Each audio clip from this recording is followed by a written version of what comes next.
Let's give a round of applause to Connor McCann.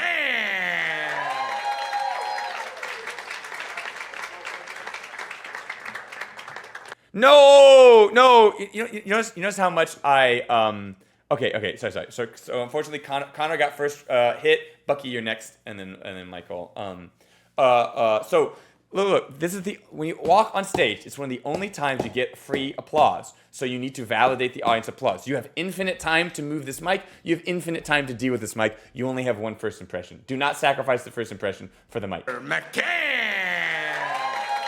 We love you. Do you care about us? Do you notice us? No. Do you care? No, you care. Oh, okay. Now you fucked your whole. Okay, now the audience is silent. Now this is literally dying. It takes 2.7 seconds for the audience to say, "Oh, now let me think about something else," and zone out. Okay, the audience is literally going, "Oh yeah." They literally said, "Oh yeah," as in like thinking about something else. You've lost the audience already.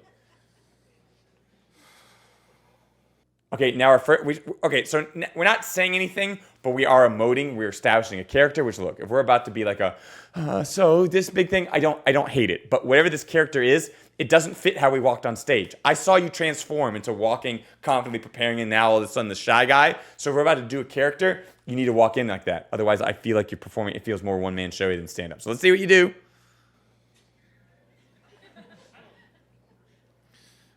Pretty sure my dad thinks I'm a pussy. Okay, listen to that. Now watch how we walk on. You don't walk on like my dad thinks I'm a pussy. There's a beginning improv mistake. One of the ways to tell a beginning improviser from the later ones is a beginning improviser will walk on a scene like this, and someone will go, "Hey, Santa," and they'll go, oh, yes, I'm Santa now, ho, ho, ho. But by yes-anding that new verbal idea, they've sort of negated what the audience saw them walk in as. So you've neglected all this other reality. You've no-butted it. We walk in confident, and then we go, my dad thinks I'm a pussy. A pro improviser walks in like this, and someone goes, "Hey, Santa," and they incorporate it. They go, "Yep, healthy Santa on his walk, ho, ho, ho," right? So I don't mind us wanting to play a character as we walk on stage and to do this "my dad thinks I'm a pussy" sort of thing, but it starts from square one.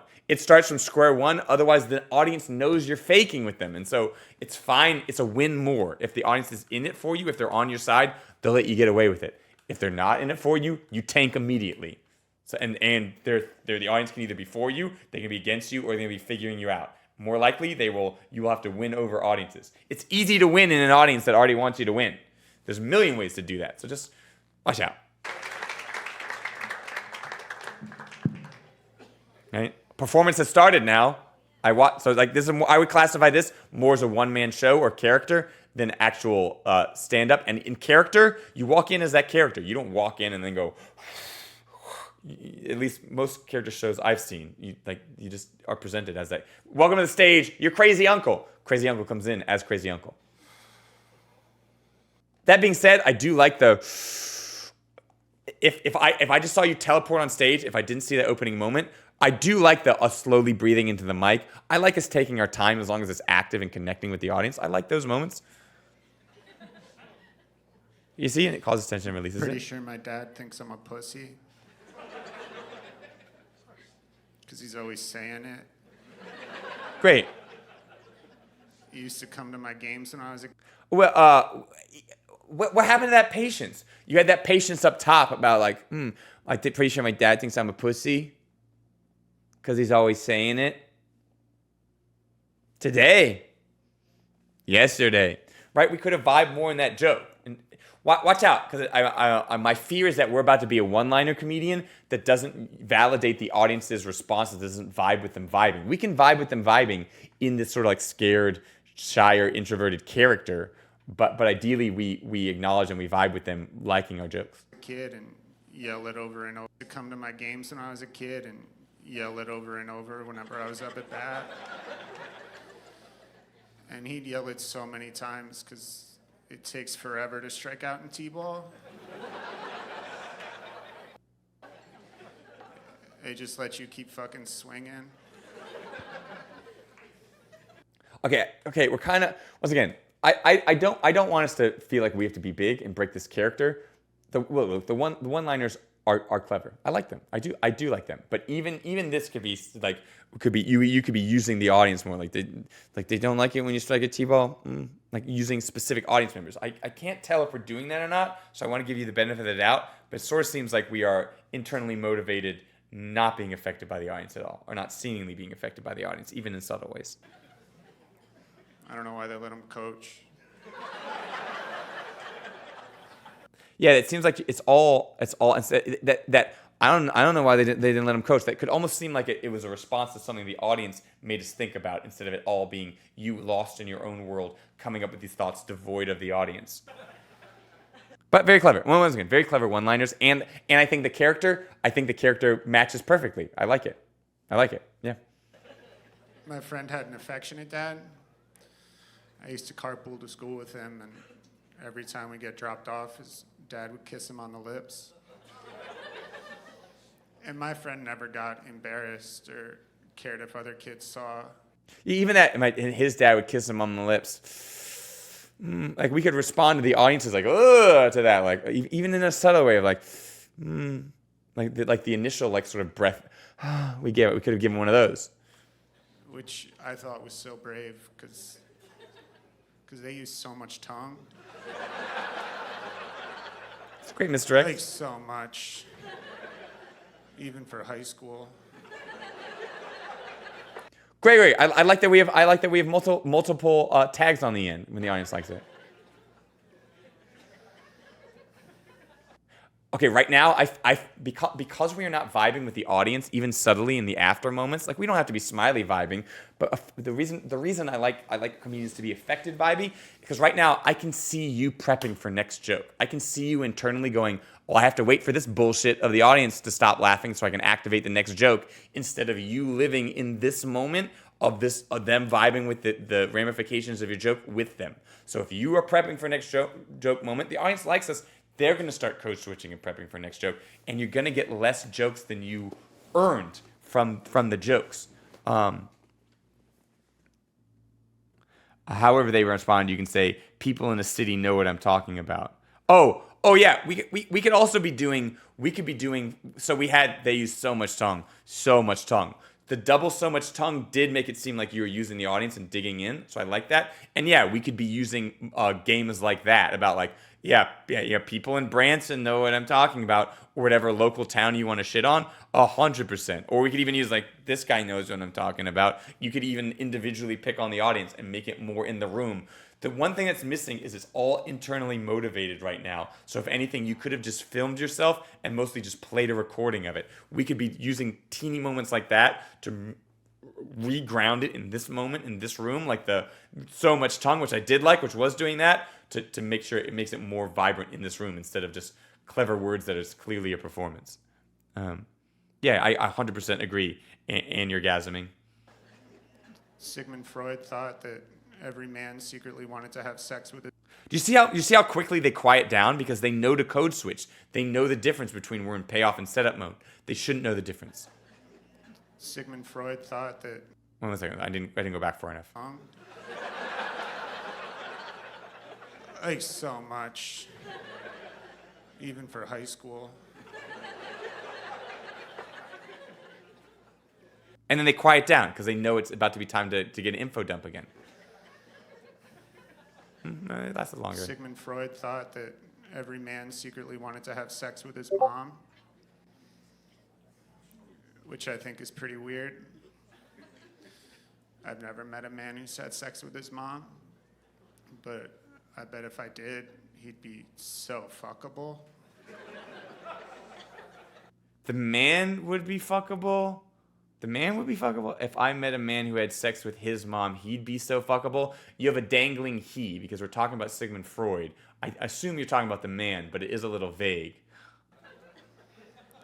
You'd have to be so cool for your own mom to want to have sex with you. Oh. I thought you meant a man had sex with Sigmund Freud's mom. You never met a man that had sex with his own mom. Once again, I like the idea of this joke, but because you have a sort of like a dangling identifier, I think we just need to be a little bit more clear about like I never met a man who had sex with his own mom. I think just be more clear about that. You'd have to be so cool for your own mom to want to have sex with you. Although kind of the reveal is, I understand that part of it is the rug pull there, but I don't think this spring is loaded as clearly as the other ones. Never met a man who's had sex with his mom, but I bet if I did, he'd be so fuckable. You'd have to be so cool for your own mom to want to have I'm conflicted because we do want it more clear to be able to get the idea that we want, but we can't get the exact idea what we want because the rug pull is the payoff. So this is an interesting comedy challenge with regards to loading the spring so that everyone gets it, but keeping enough of it hidden so that the spring still launches at the end. These jokes aren't my specialty, so I don't know if I'm gonna have as many magic bullets as I usually do. But I do think the beginning of this joke does need to be clearer, even though we're doing a rug pull, which is sort of like the hard part about being a misdirection comic is giving perfect information, but then having a small twist that the audience both understands but didn't see. I think we maybe succeeded like 75% in this last joke because of that dangling hen. sex with you. So much tongue, if you wanted to call that back. My mom doesn't want to fuck me at all. Great. Okay, great. I mean, great. The setup always feels a little unclear to me, so I appreciate the dangler comment. Yeah. It's like, once again, I 100% agree with like the joke structure needs to be the way it is, but I think there's a way to make it more clear what we're talking about without hiding the end. Unfortunately, I don't have a solution for you top of mind, both because these type of jokes take more word crafting, and so it's like you sort of have to sit in a workshop more, and additionally they are not my specialty, so I'd almost trust you more for tips and tricks of like specific wordplay to make them work. But once again, notice in the follow, we need to find a game in this follow-through moment so we can make right now the audience knows when it's their turn to laugh and when they need to shut up. Ideally, it should be violent. It shouldn't be unclear so that they always feel free to laugh at any moment, and anything could be the joke and anything could be the misdirect. Right now, you're doing misdirects, but you're only doing misdirects at certain times. So and now the card is here, and now the card is here. I know when to start looking for a card and where it's going to come from. Ideally, it should be at any time a card should be able to come out of anywhere to keep the audience on their toes. I feel like maybe the cadence, timing, or funny expression on your face. We could be doing more, like we don't have to think about I do agree that we could be doing more in the interim with like contextualization of how we should feel about the things we just said. My mom doesn't want to fuck me. Not even a little bit. Like staying in this character, but giving us more context about how we should feel by even subtle facial expressions, 100%. And it could be a syntactical. Maybe it's physical information. Like I never met a man who wanted to have sex with his mom. I mean, you have to be like there might be even keeping the wording the same. There might be. I never met a man that wanted to have sex with his mom. Like Sigmund Freud thought everyone wanted to have sex with his mom. I never met a man that wanted to have sex with his mom. I mean, can you imagine the fucking champ that he'd be if his mom wanted to have sex with him? We might be able to put the moms in different locations so we can tell when we've switched moms. It would be my one. Right now, we're not really using physical information. That might be a way to crack it while keeping the word choicing that kind of needs to be the same is adding a little bit of physical information. So when you do new mom, you can switch to not Freud's mom who's over here, but new mom that's above person that we indicated over here. Might be a way to fix it without changing too much.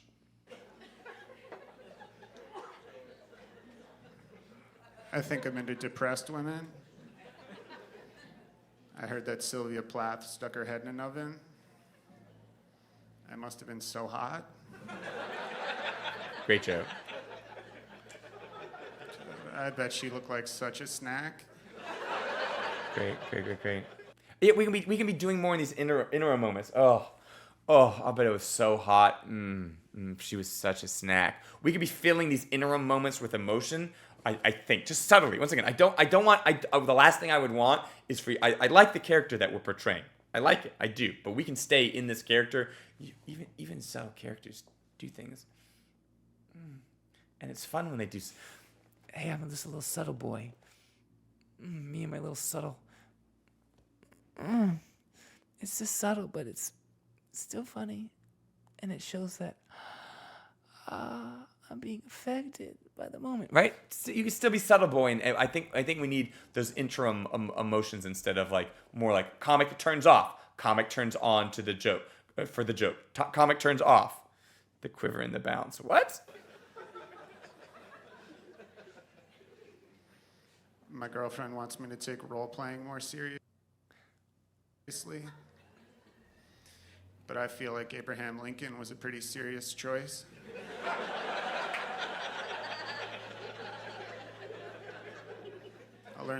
I feel like Abraham Lincoln was a more serious choice.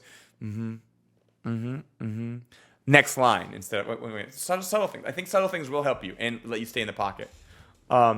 Subtle voice is hilarious. Yeah. As far as like my manifestation of it with a little bit of act outs. In the whole Gettysburg Address, there's like no fucking jokes in it. I even like that we dropped a no, like our first like big fucking, like no fucking jokes in it. I like that. I wanted to role play as a member of the Blue Man Group. But you notice how right now our physicality is sort of like right now. I'm dying. Like, oh hey yeah. YouTube chat is liking my subtle boy emotions. Right now we are defaulting on our physical information. We're literally anxiety double choke grasping the mic. So right now these are very clever words, but you might as well be a radio play. Right? I don't miss much. I would not miss much if of what you were presenting if I couldn't see you right now. So ideally, we attack things on that axis as well, and it will allow us to do more misdirects because we're using another source of information that we can twist. You guys really like subtle me? Okay.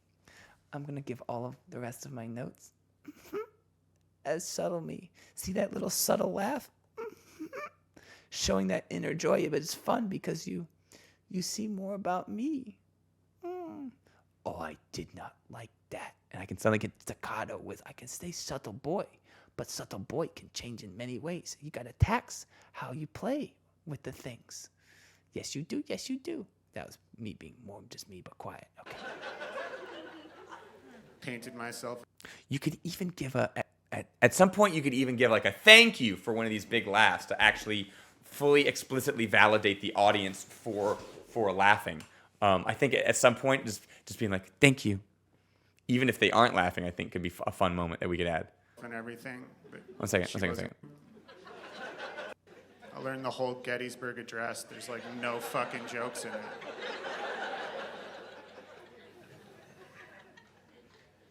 I wanted to role play as a member of the Blue Man Group. Painted myself and everything, but she wasn't into it. Now I have blue balls.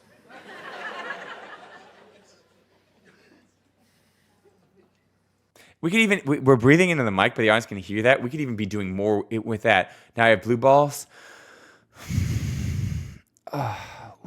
If we really want to play subtle boy and we want to show emotion in subtle ways, we could be doing with our, we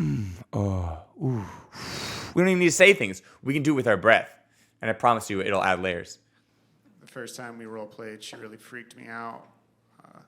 We decided to be our favorite movie characters. And she picked Cruella de Vil, who is an old woman from a children's cartoon who skins dogs and wears them as coats. And I didn't find that sexy at all. Because I picked Air Bud. Great, that's right. Honestly, that's right. Yeah, great. You see, the audience wants to applaud you because you're sort of like getting ready to say your next thing in this character. The audience is truncating their own applause break. If we had, because I was Air Bud, if we had validated that applause break, you could have opened up that applause break. But you don't have access to some moves because you've divorced yourself from being kind of like live and reactive in the room. So like we have to find our subtle ways to be able to activate those other buttons that other stand-ups can play. We don't have to activate them as often because we're doing a different thing.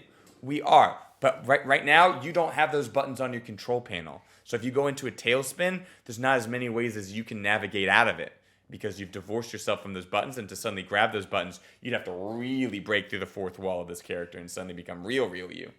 So we have to find our subtle ways to get those buttons back on. Am I making sense with regards to that? I didn't know what she was going to do to me. She really scared me because she told me she has an IUD. And I don't know what that is. But I'm pretty sure it's the reason we invaded Iraq.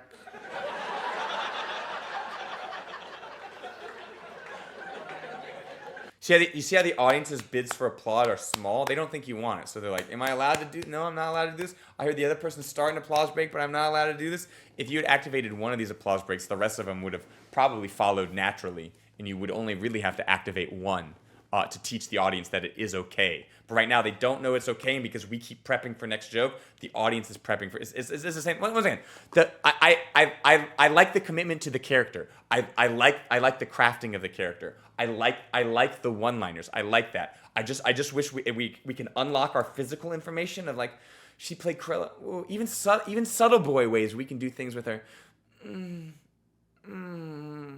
Oh. Right, but you're not playing on the axes. So we need to unlock physical information as one axis, and we need to unlock the axis of actually being able to address the audience. Still in the veracity of this character. I'm not asking us to divorce ourselves from that, but I just if we could find our ways to access those moves and still do all this, you'd be untouchable. Because then you'd have a bigger safety net if the audience isn't in as much for these jokes to onboard them onto these jokes, and you could be getting more out of the payoff and not stifling the audience when they do want to give you full rewards. Is what I would say. I think we thought Saddam had a few of those. She's really into. I think we thought Saddam had a few of those. To be fair, he never got pregnant. That's implying that you did know what it is, but there might be. That's just me wanting to play one-liner games. Porn, which is cool. She likes to try stuff out that she sees. Lately, she's been leaving her socks on. Yeah, while she fucks the pizza guy. And I still tip. Guys, my name's Connor McCann. Thank you so much. See, even when you go, my name's Connor McCann, thank you so much, you start to teleport out of character in that last moment. Let's see you walk off. I can't see the walk off. Yeah. So when. Yeah. I mean, honestly, I like it because you immediately stand out as like, once again, it's clever. It's not the. I like that we're doing clever misdirection comedy. Most people that do misdirection comedy that I see most often are doing edgelord, like, school shooting, 9/11 type jokes, and so it's more shock value misdirection instead of like more clever misdirection. So I love that. I love that it's paired with the character that helps the message deliver. Yeah. It's just all that I said is the things on top that can help us really sell the misdirect and fill those awkward moments. Can you expand on how to acknowledge an applause versus letting the moment breathe? Okay, so when you're letting the moment breathe, when I'm being silent and what you're doing is usually you're prepping for next joke, that is dependent on the audience. That the audience can only give you as much energy. It's on their impetus. So if there are brave people in the audience that are going, I don't give a fuck, I'm brave, I'll start this applause break, an applause break will start. But most audiences aren't like that. Most audiences are polite. So they'd be like, there'll be a smattering of applauses from a few people bidding for an applause break, kind of clapping. And what they're doing is they're sort of asking, am I allowed to do this? And if a comedian's like, thank you, or hell yeah, or anything to acknowledge, I see that you want to applaud me and I'm allowing it to happen, then that will embolden your ally who wants to start that applause break. Then they will become the oh ha ha ha person and everyone else will follow. Until then, if we don't explicitly acknowledge it, if we just continue, we train the audience that what we want is dependent on how much energy they can give us. Most people are not going to stick their neck out that big in a group dynamic because group psychology is complex and most people want to stay comfortable and not be seen. So they'll go, and that's all you want. And since we didn't embolden them, that's what they'll give us next time. Instead of, thank you so much. Oh, okay, yeah. Now they know it's okay. Now the rest of the audience has seen it's okay. Now we all explicitly know it's okay and we can survive if we make that much noise. Otherwise, Only the most bravest and kind of assholey people will start going, yeah! It takes a very bold person to do that without the group co-signing that move, and the leader of the group at this stage, you, co-signing that move. And the thing is, the longer sets that you do, it pays dividends. If you reward a few applause breaks up top, the audience knows that it's allowed. It'll continue. You won't have to explicitly allow them later because the audience knows it's possible. But it also pays the opposite of dividends if we train them in the wrong way. If they do a little bit of applause and they don't get acknowledged, then they learn that they think all we want is 2 claps and you're out, and that's all you get. And that's what we're seeing here. You get people that start to bid for applause, but they are never emboldened enough to give you the full applause break, so they don't become your allies to lead the rest of the lamb to slaughter, as it will, as like the sacrificial goat.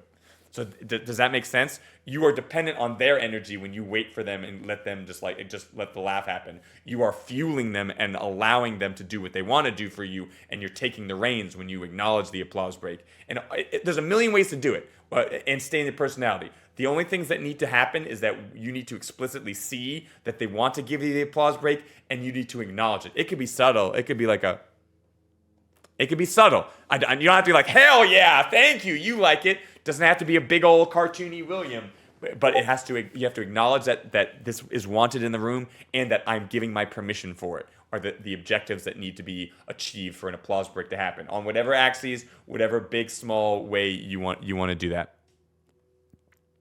Unique style of comedy for sure as compared to the style that are usually being reviewed. Yeah, 100%. Just already you'll stand out and be a good addition to any lineup because you're not the average comedian talking about, hey, here's just some stories about my life with some like dick jokes, some drug jokes, and probably some overly shock value jokes included. Absolutely love it. I'd be happy to look at any other set that you have. 100% excited to see more. Do you mind if I share your handle with the other chats, with YouTube chat and Twitch chat? I won't do it until I'm explicitly allowed to. But yeah, I think you got a fan of me. I'll follow.